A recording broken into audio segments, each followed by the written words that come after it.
আমুদি মাছের একটা দারুণ রেসিপি শেয়ার করছি আজকে তোমাদের সাথে, একদম শর্টকাট। আনবে আর বসিয়ে দেবে 5 থেকে 6 মিনিটের রান্না।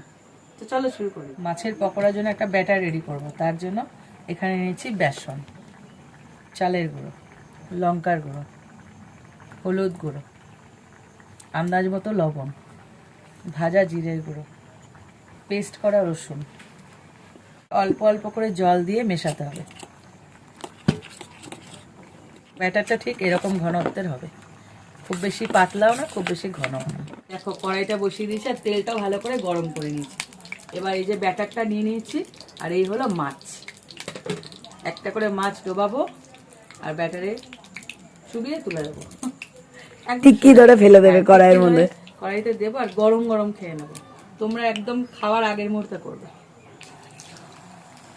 শীতকালে সব পকোড়া আর পকোড়া। শীতে তো পকোড়া খাবো, বর্ষা শীতেই তো খায়। হ্যাঁ, গরমে ভালো লাগে না। গরমে তো পকোড়া খেয়ে হজমও হবে না তখন কিন্তু আমার ভাইয়ের 12 মাস পকোড়া ভালো লাগে। ও পকোড়া ভাজ।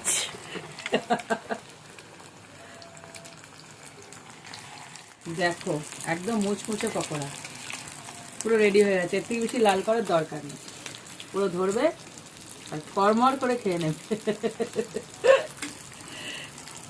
মনে কি আনন্দ।